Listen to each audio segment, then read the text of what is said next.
She said it loud enough for me to hear and soft enough that no one else could, leaning slightly in my direction with a composed smile of a woman who had already decided how the day would end. "After today, you'll have nothing." And I looked at her for exactly 1 second, turned back to face the front of the courtroom, and reached down and placed my hand on the briefcase beside my chair. Not dramatically, not as a signal. Just the quiet gesture of a man confirming that what he needs is exactly where he left it. Diana settled back into her seat and said something to her lawyer that made him nod. And the two of them had the easy, unhurried energy of people who have run the numbers and like what the numbers say. And I let them have that feeling for a little while longer, because in 11 minutes and 43 seconds, it was going to be the last thing either of them felt. My name is Carter Wells. I am 54 years old, and I had been married to Diana for 19 years, before I understood that the version of our marriage I had been living in was not the same version she had been living in, and that the distance between those two versions was not a gap that could be closed, but a record, specific and detailed and irrefutable, of who she actually was, beneath the performance of who she had always presented herself to be. I had found that record 14 months before the morning of the hearing, and I had said nothing, and I had shown no one, and I had waited, with the patience of a man who understands that timing is not a luxury, but a weapon, for exactly the right moment to let it speak for itself. That moment was now. The judge entered the courtroom, and everyone stood, and I straightened my jacket, and somewhere across the aisle Diana smoothed her skirt and lifted her chin and prepared to watch me lose everything. And I let her prepare, because the distance between what she believed was about to happen and what was actually about to happen was the last thing in our 19 years together that truly belonged to me, and I was not ready to give it up 1 second before I had to. The courtroom was not large, the kind of room that makes consequential things feel more consequential by giving them less space than they deserve, and I was aware of the people in the gallery behind me without turning to look at them. Diana's sister and two of her closest friends, arranged in the second row with the supportive formation of people who have been told a version of events and have fully committed to it, and my own lawyer beside me. A careful and experienced woman named Judith Crane, who had reviewed everything in my briefcase except the laptop and had told me 3 days earlier that our position was defensible but difficult,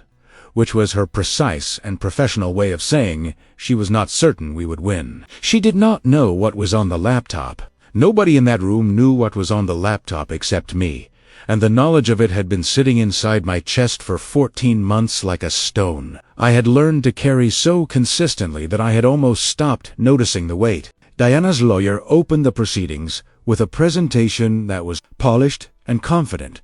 and built on a foundation of selectively true things, arranged in a sequence designed to produce a conclusion that the full truth would not support, which is not unusual in a courtroom, and which I had been expecting. But hearing it delivered with such smooth certainty still produced something in me that I had to manage carefully. Not anger. I had moved through and past the anger many months earlier, but a kind of focused clarity that sharpened everything in the room. The light,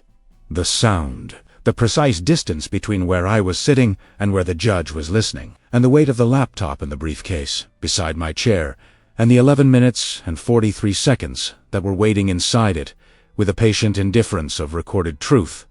which does not care how long it waits, because it does not change. I looked at Diana once from across the aisle, and she was watching her lawyer with the expression of a woman attending a performance she has seen, rehearsed and as confident will land, and I thought about the first time I had seen that face. 22 years ago at a dinner party where she had laughed at something I said with a fullness and warmth that I had spent the better part of the next 3 years trying to earn again. And I thought about everything between that evening and this one. And then I stopped thinking about it, because the past was not what was going to matter in the next hour, and I needed to be entirely present for what was coming. Diana and I had built something real together, or I had believed we were building it together, which turned out to be a distinction that mattered enormously. The difference between two people constructing something shared and one person constructing something while the other person decides how to position themselves relative to it when the time comes to make decisions about ownership. We had met when I was 32 and she was 29, at a dinner party hosted by mutual friends in the kind of effortless social circumstance that makes the beginning of things feel inevitable in retrospect, and she had been the most immediately compelling person in the room. not because of any single quality, but because of the combination of them, the intelligence and the humor and the particular warmth she directed at people she wanted to draw close. A warmth so complete and so convincing that I had never once questioned its sincerity until the night 14 months before the hearing, when I had reason to question everything. We married 2 years after that dinner party and built our life in the methodical and satisfying way of two people who had both waited long enough to know what they wanted and were committed to the work of creating it. The house and the careers and the daughter we named Elise, who arrived 4 years into the marriage and became, from her first day, the fixed center around which everything else in my life organized itself. My business, a mid-sized logistics consulting firm that I had started from nothing 7 years before meeting Diana, grew steadily through our marriage into something considerably larger than its origins. The kind of growth that happens when someone works with consistent focus over a long enough period that the accumulation becomes its own momentum. And Diana had been present for all of it. Supportive in the ways that mattered in the early years, hosting client dinners and managing the social architecture of a professional life that required a certain kind of visible partnership. And I had been grateful for that, and had told her so, and had believed, for most of 19 years, that we were a team in the genuine sense of the word. The divorce had been her idea and her initiation, arriving on a Tuesday evening in January, 2 years before the hearing, in the form of a conversation that she had clearly prepared for and that I had not seen coming with a completeness that told me, in retrospect, more about how well she had managed my perception of our marriage than about any failure of my own instincts. She told me that she was unhappy, that she had been unhappy for a long time, that she had tried to find her way back to something that worked between us, and had concluded that it wasn't possible, and that she wanted to separate. And she delivered all of it with the measured calm of someone reading from a script they have memorized thoroughly enough that the memorization no longer shows. I had asked questions. I had suggested counseling. I had sat with the shock of it for several weeks, while we maintained the surface of normal life for Elise's sake, and then I had accepted that it was happening, and engaged a lawyer, and begun the process of understanding what the dissolution of a 19-year marriage actually involved when one of the parties had decided to approach it as a transaction rather than a conclusion. What Diana was claiming in the hearing was substantial, structured around 3 primary arguments that her lawyer had constructed with genuine skill, the first being that her contribution to the growth of my business over the course of the marriage constituted a partnership, interests that entitled her to 40% of its current valuation. The second being that the primary residence and the vacation property should be transferred entirely to her as the custodial parent of Elise, who was now 17 and had expressed a preference for living with her mother that Diana's lawyer intended to present and the third being a spousal support figure that her financial team had calculated with reference to our highest earning years rather than our average, which produced a monthly number that would have required me to restructure the business significantly to sustain. Taken together, the 3 claims were designed to leave me with the operational shell of a company I had built over 25 years, and the financial obligations of a man whose life had been dismantled for someone else's benefit. And Diana's lawyer had presented them in the opening with the confidence of someone who had every element and found nothing that concerned him. What he had not stress-tested was the video, because he did not know the video existed. And the reason he did not know it existed was that I had told no one, not Judith, not Elise, not my closest friend, Marcus, who had been with me through every difficult chapter of the previous 2 years, with a loyalty I would never be able to adequately repay, because the video was the kind of thing that changes in nature depending on who knows about it, and I needed it to remain exactly what it was, a private and uncontaminated record of the truth, right up until the moment it became something else entirely. I had found it by accident, which is how the most significant discoveries tend to arrive, not through the sustained and deliberate search that produces the feeling of having earned what you find, but through the random collision of an ordinary moment with something that was never meant to be seen. 14 months before the hearing, I had been looking for a document on the shared home server, a file related to a property insurance renewal that Diana usually handled, and that I had agreed to take over for a year while she managed a project that was consuming most of her professional attention. And in navigating the folder structure, I had opened a directory I had never had reason to open before, a folder with a name that meant nothing to me, A string of numbers that could have been a date or a file reference or simply a label chosen for its obscurity. And inside it I had found 43 video files and 117 documents that had no relationship to property insurance or to any other aspect of our shared life. As I understood it, I had sat at the desk in my home office for a long time before I opened the first file, with the particular stillness of a man who understands that he is at a threshold and that crossing it will make certain things permanently different.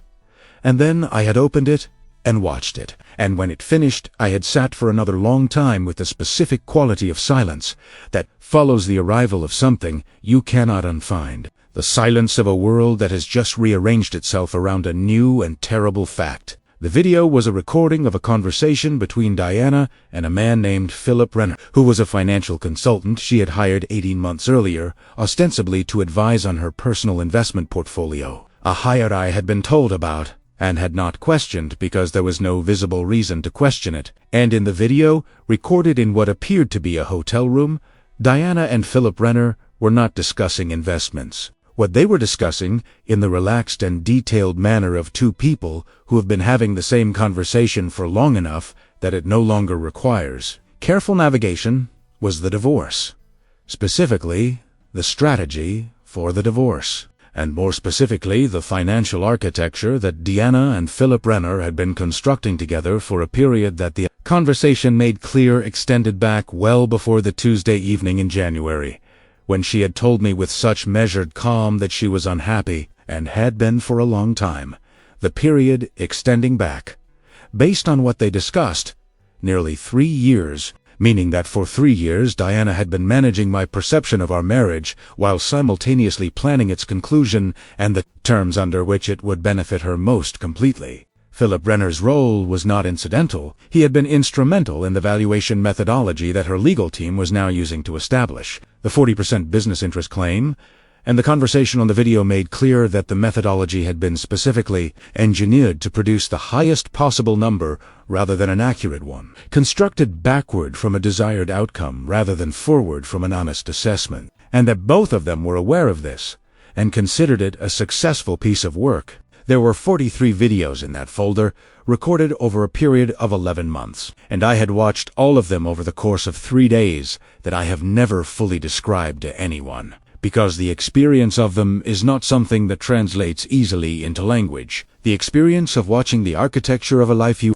believed in be revealed as something that was being managed rather than shared, dismantled frame by frame across 43 recordings by two people who spoke about you with the casual familiarity of people discussing a problem they have already solved. I had not confronted Diana. I had not changed anything visible about my behavior. I had continued to be the man she expected me to be while quietly and carefully preparing for a morning in Courtroom 7 that she had no idea was going to be different from the morning she was planning for. I had copied the files to a laptop that I purchased specifically for this purpose and stored in a location Diana had no access to, and I had watched the most relevant video, the one that was 11 minutes and 43 seconds long, and contained the clearest and most complete account of everything that had been done and why, until I knew every second of it the way you know a piece of music you have heard too many times to count. And I had carried that knowledge through 14 months of legal proceedings, and settlement negotiations and custody discussions, and every ordinary and devastating interaction of a marriage arriving at its end. And I had said nothing, and I had waited, and now I was sitting in Courtroom 7 with the laptop in my briefcase and Diana across the aisle preparing to watch me lose, and the waiting was over. Judith had finished her opening response to Diana's lawyer's presentation, and the judge, a methodical and unhurried man named the Honorable Robert Callahan, who had the appearance of someone who had heard every possible variation of human difficulty across a long career and had developed, in response, a quality of attention that was neither warm nor cold, but simply complete, had made several notes and asked clarifying questions, and then indicated that we would proceed to the evidentiary phase of the hearing, which was the moment I had been waiting for with the focused patience of a man who has held something for so long that the holding has become indistinguishable from the thing itself. I leaned slightly toward Judith and told her quietly that I had an additional piece of evidence I needed to introduce, and she looked at me with the controlled expression of a lawyer managing surprise in a professional context, and said, in a voice just above a whisper. "Carter, we discussed everything in the briefcase." And I said, "Not everything," and she held my gaze for a moment and then turned back to face the front of the courtroom with the composed adjustment of a woman who has practiced being unreadable in exactly these situations. When Judge Callahan invited the respondent to present his evidence, Judith stood and addressed the court with the professional steadiness that had made me trust her, presenting the documentation we had prepared together regarding the business valuation, the property assessments, the financial records that contested Diana's lawyer's figures with our own analysis. And I watched Diana across the aisle receive each piece with the patient confidence of someone who has already accounted for everything being presented and finds none of it surprising. And her lawyer made his notes with the unhurried efficiency of a man who is not concerned. And the room had the atmosphere of a proceeding moving along expected lines toward an anticipated conclusion. And then Judith paused and looked down at her notes and said, "Your Honor, the respondent has one additional item of evidence he would like to introduce at this time," and something in the particular formality of how she said it, having had 30 seconds to compose herself and decide to trust me, produced a shift in the quality of the room's attention that was subtle but perceptible, the way a room changes when something unexpected is about to enter it. I reached into the briefcase and removed the laptop and set it on the table and opened it. And across the aisle, I saw Diana's lawyer straighten slightly in his chair, the first unplanned movement he had made all morning. And I saw Diana herself turn her attention from the judge to me with an expression that was still composed, but was no longer entirely easy. The expression of a woman who has encountered something she did not schedule. And I held that expression in my peripheral vision and addressed Judge Callahan directly, and told him that I had a video recording relevant to the valuation methodology being used to establish the petitioner's business interest claim, and that I would like to request that it be played for the court. Diana's lawyer was on his feet immediately with an objection about disclosure timelines and procedural requirements. And Judge Callahan looked at him and then looked at me and asked whether the recording had been obtained legally. And I said yes. It had been recorded on equipment installed on a home server, to which I had full legal access as joint owner of the property. And Judge Callahan considered that for a moment with the expression of a man applying a careful mind to a specific question, and then overruled the objection and told me to proceed. I pressed play. The room that had been moving along expected lines toward an anticipated conclusion became,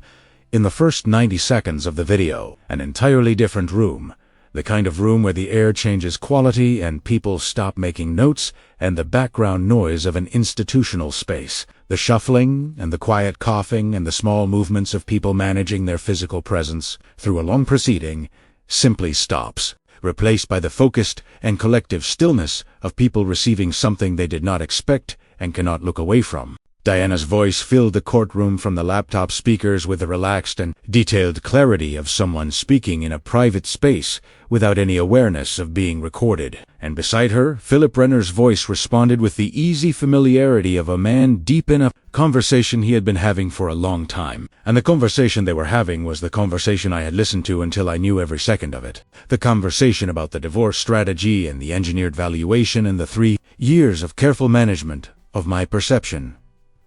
of our marriage, and it played with the patient indifference of recorded truth, which does not modulate itself for the room it is playing in, does not soften what is difficult or pause to allow adjustment, simply delivers what it contains at the same pace and volume it was captured, regardless of who is listening. I did not watch the screen. I had no need to watch the screen. I watched the room, and what I saw in the room was worth every day of the 14 months I had spent waiting for it. Not because of Diana's expression, though Diana's expression was everything I had anticipated, and nothing I took pleasure in, but because of the quality of truth, arriving in a space where truth had been carefully managed for the duration of the proceedings, the particular and irreversible shift of a room that has been operating on a set of assumptions, and has just had those assumptions removed in a way that cannot be undone. Diana's lawyer had stopped writing and was sitting with his pen suspended above his notepad in the posture of a man whose morning has just become something he did not prepare for. And Diana's sister in the second row had leaned forward with her hands pressed flat against the back of the bench in front of her,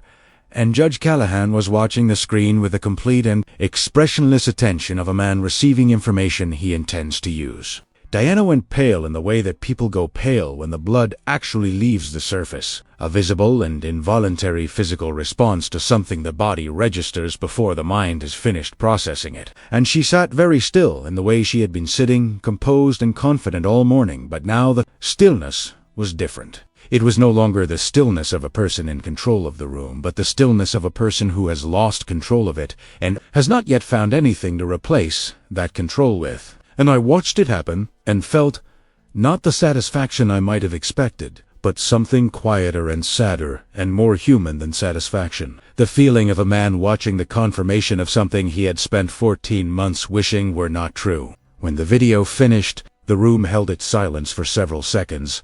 in the way rooms hold silence when something significant has just occurred and everyone present is individually processing their relationship to what they have witnessed. And then Judge Callahan set down his pen and looked at Diana's lawyer and asked him whether he would like a recess. And Diana's lawyer said, "Yes, Your Honor, we would," in the voice of a man who needs considerably more than a recess, but is grateful for whatever is available. Judge Callahan granted 15 minutes, and the room began to move again. Voices and chairs, and the sound of urgent conversation breaking out in the gallery. And I closed the laptop and set it on the table beside my briefcase and sat back in my chair and looked at the middle distance with the specific and private feeling of a man who has done the thing he prepared for and is now sitting in the aftermath of it. Before the aftermath has taken its full shape, Judith leaned toward me and said, quietly and with the controlled emphasis of a lawyer who has just watched her case transform entirely in 11 minutes and 43 seconds, "Carter, I wish you had told me." And I said, "I know, and I'm sorry, but I needed it to arrive the way it arrived." And she held my gaze for a moment with an expression that contained both professional frustration and something that was, beneath the frustration,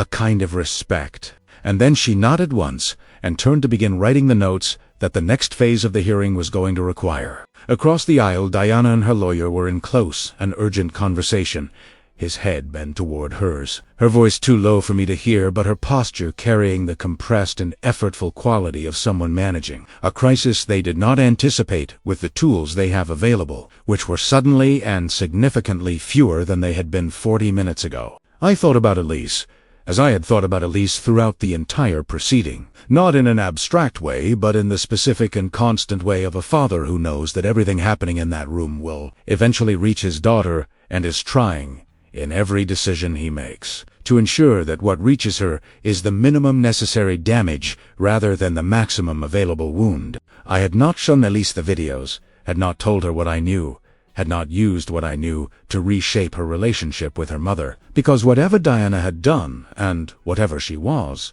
Elise's mother, and Elise's relationship with her mother was Elise's to navigate with whatever truth she encountered in her own time and on her own terms. And I had made that decision in the first days after finding the folder and had held to it through every difficult moment since, because it was the right decision, and because it was the kind of decision Caroline would have recognized, except I had no Caroline, only my own sense of what the right thing was, and the daily effort to actually do it. The 15 minutes passed, and the room reconvened. Diana's lawyer stood and addressed Judge Callahan with the carefully restructured tone of a man revising his position in real time, and the hearing that resumed was not the hearing that Diana had arrived for that morning, and the morning that had been designed to leave me with nothing was becoming, in the unhurried machinery of a courtroom that had just received 11 minutes and 43 seconds of unscheduled truth, something else entirely. What happened in the hour that followed the recess was not dramatic in the way that courtroom dramas are dramatic. There were no raised voices and no moments of theatrical confrontation, just the steady and methodical process of a legal proceeding reorganizing itself around a new set of facts, which is in some ways more devastating than drama, because it has the quality of inevitability, the feeling of a structure that was built on a particular foundation discovering, in real time, that the foundation was not what it was represented to be. Diana's lawyer had used the 15 minutes to make phone calls and consult documents,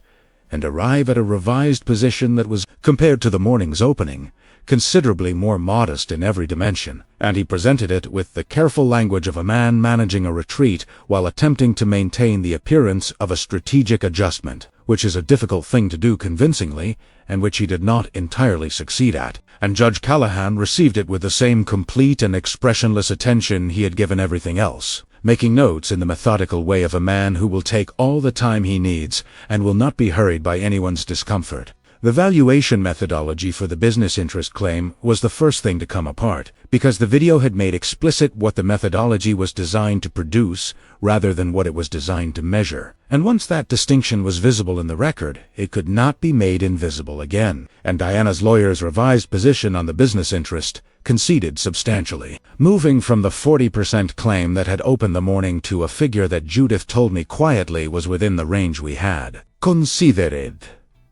considered reasonable 18 months earlier when we had first tried to negotiate a settlement, and Diana's team had declined to engage. The property claims followed a similar trajectory, the arguments that had been constructed with such polish in the morning's opening losing their structural integrity as the context around them changed, and by early afternoon the hearing had the quality of a negotiation rather than a contest, both sides talking toward a resolution rather than away from one, which was the only outcome that had ever made sense, and which had required 11 minutes and 43 seconds of a hotel room conversation to make possible. Judge Callahan called a second recess at 2 in the afternoon and asked both lawyers to meet with him in chambers, and I sat in the courtroom with the particular stillness of a man who has done what he came to do, and is now waiting for the institutional process to catch up with the morning's events. And I looked at the room around me, the high ceilings and the institutional furniture and the gallery that had thinned as the day progressed.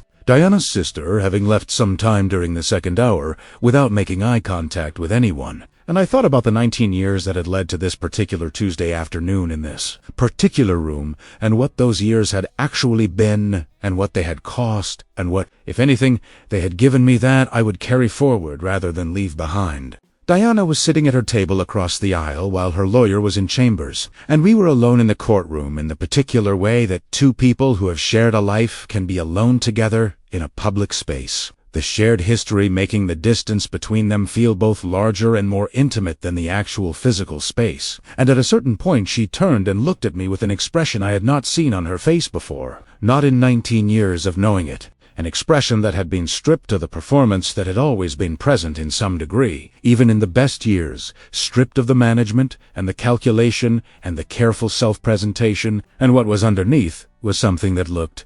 more than anything else, like exhaustion. The exhaustion of a person who has been maintaining something demanding for a very long time and has just been relieved of the requirement to maintain it. She looked at me with that exhausted face, and I thought about the dinner party where we had met, and the particular laugh that had made me want to earn it again, and all the years of building something I believed was shared and I felt for her. Despite everything, despite the 43 videos, and the 3 years of managed perception, and the Tuesday evening in January delivered with rehearsed calm, the complicated and involuntary feeling of a person who has loved someone for a long time encountering their genuine humanity at the moment when it is least useful to either of them. She did not say anything, and neither did I, and after a moment she turned back to face the front of the courtroom, and I did the same. And we sat in silence until the lawyers returned from chambers and the hearing resumed toward its conclusion. The terms that emerged from the afternoon were not what Diana had arrived expecting, and were considerably closer to what I had considered fair when I had first tried to negotiate 18 months earlier and been met with the aggressive confidence of a team that believed they were winning. A business valuation based on methodology that Judith and I had prepared and that had not been engineered to produce a predetermined number. A shared arrangement for the primary residence until Elise finished the final year of school before college rather than a full transfer to Diana, and a spousal support figure calculated on our average earnings over the marriage rather than its peak years, a figure I could sustain without restructuring the business I had spent 25 years building. None of it was painless, and none of it was what I would have chosen if I had been choosing freely rather than managing the dissolution of something that had taken 19 years to build. But it was fair, and fairness was what I had wanted from the beginning, and what had been denied until the morning made it unavoidable. Judge Callahan noted for the record that the video evidence introduced by the respondent raised questions beyond the scope of the civil proceeding that he would be referring to the appropriate authorities for review. A sentence delivered in the same measured tone he had used for everything but carrying, in its implications, considerably more weight than its careful language suggested. And Diana's lawyer received it without visible reaction in the way that lawyers receive things they have already privately processed. And Diana herself sat very still and looked at the surface of the table in front of her in a way that told me she understood exactly what the sentence meant, and had already begun to calculate what it would require of her in the weeks ahead. I did not feel satisfaction at that sentence either. I felt the same complicated and involuntary response I had felt looking at her exhausted face across the aisle. The response of a man who has been genuinely wronged and has sought and received a just outcome, and has discovered that just outcomes in the context of a 19-year marriage don't feel the way justice feels in the abstract. They feel like the end of something that, whatever it became, was once real, and once mattered, and once held everything you thought your life was built on. Judith and I walked out of the courthouse at 4:15 in the afternoon into the particular quality of late autumn light that makes ordinary things look temporary and significant simultaneously, and she said, with the direct professionalism that I had always valued in her, that it was one of the more remarkable mornings she had spent in a courtroom in 22 years of practice, and I thanked her for trusting me in the moment when I had given her no particular reason to, and she said that she would prefer not to be in that position again. And I, said I, understood, and we shook hands in the way that people shake hands when a significant thing has been accomplished, together, and both parties are ready to return to their separate lives. I sat in my car in the parking lot for a while before driving, not from any particular feeling, but from the need for a moment of stillness between the morning and whatever came next, the way you sometimes need to sit in a completed space before moving into the next one. And I thought about Elise, who did not know the details of what had happened in that courtroom and would learn them gradually and in the way that children of divorcing parents learn things, through partial information and overheard conversations and the slow assembly of a picture that adults have been trying, with varying success, to manage. I had decided, and held to the decision through the entire day, that I would not be the one to show Elise the videos, or explain what Philip Renner had been to her mother, or describe the 3 years of calculated management that had preceded the Tuesday evening in January. Not because those things were not true, but because Elise was 17 years old and was going to need her mother for the rest of her life, regardless of what her mother had done. And the architecture of that relationship was hers to build with whatever material she had available, and my job was to make sure that my love for her was a constant in the construction rather than a complicating variable. I called her before I started the car, and she answered on the second ring in the voice she used when she was trying to sound casual about something she was not feeling casual about. And I told her that the hearing was done, and that things were going to be okay, and that I wanted to see her that weekend, and take her somewhere she chose. And she was quiet for a moment, and then said, "Dad, are you actually okay?" in the voice she used when she was not asking about the hearing at all, but about me. Tiak-12 me, the one below the composure, and the patience, and the gray suit. And I sat in the parking lot with the afternoon light coming through the windshield, and thought about that question with the honesty it deserved. And I said, "I'm going to be,"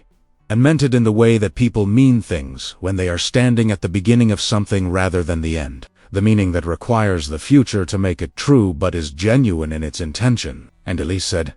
"Okay, Dad,"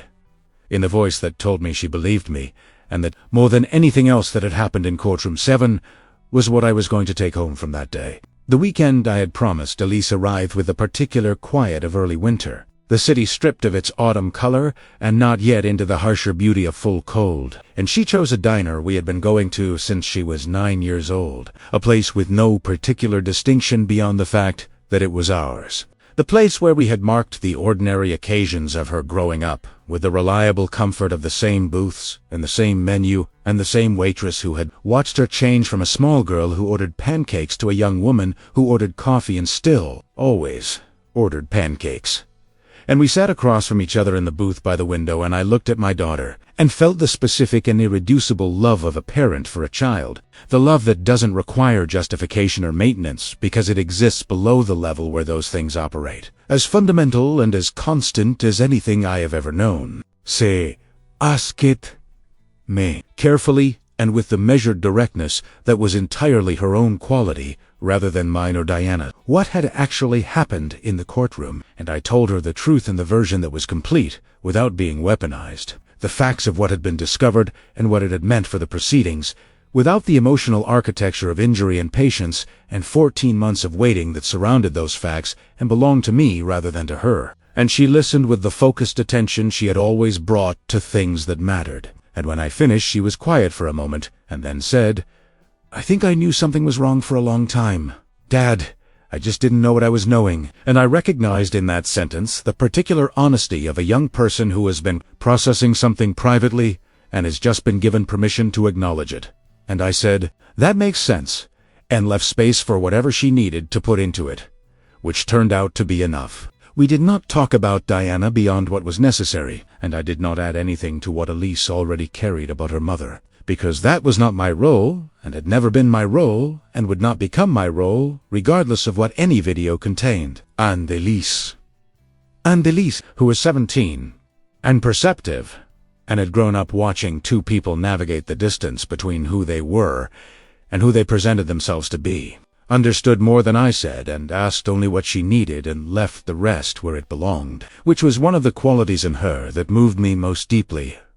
and that I recognized as entirely her own achievement rather than anything I had taught her. What I had learned about myself on the other side of that morning in Courtroom 7 was not what I expected to learn, because I had expected the primary revelation to be about Diana, about the nature of what our marriage had actually been, and the distance between that reality and the one I had inhabited for 19 years, and those things were present and real and required their own processing. But the deeper revelation was about myself, about the man I had become through the specific discipline of carrying something heavy for a long time without letting it change the surface of how I moved through the world, and what that discipline had required of me and what it had, in requiring it, shown me about what I was made of. I had not known, before the 2 years that preceded that morning, that I was capable of that quality of patience, the patience that is not passive but active, not absence of feeling but management of it, the patience of a man who has decided what matters and has organized everything else around the protection of that decision. What mattered was Elise, and the business I had built, and the people who depended on it, and the version of myself that I could look at honestly and recognize as the man I had intended to become when I was young enough to still be deciding what kind of man to be. And all of those things had survived, not undamaged. Nothing survives that kind of season undamaged, but intact in the ways that counted, present and real, and available for whatever came next. I had walked into Courtroom 7 carrying 14 months of silence, and walked out carrying something lighter and less defined. The particular freedom of a man who has done what needed to be done and is no longer required to hold what he has been holding. And that freedom had a quality I was still learning to inhabit, still learning to move through without the weight I had carried for so long that its absence felt, occasionally, like its own kind of loss. Elise reached across the table at some point and covered my hand with hers, in the brief and unsentimental gesture of a young person offering comfort, without making it into a production, and I turned my hand over and held hers for a moment and thought about Diana saying, would have nothing, and about the laptop in the briefcase, and the 11 minutes and 43 seconds, and the pale face across the aisle. And then I let all of it go, deliberately and consciously, the way you set something down when you have carried it far enough and the destination has finally arrived. And I looked at my daughter across the table in the diner we had been coming to since she was 9 years old. And the waitress arrived with coffee and pancakes. And outside the window, the early winter city moved through its morning with the indifferent continuity of a world that does not pause for the endings and beginnings of individual lives. And I discovered, entirely grateful to be part of it.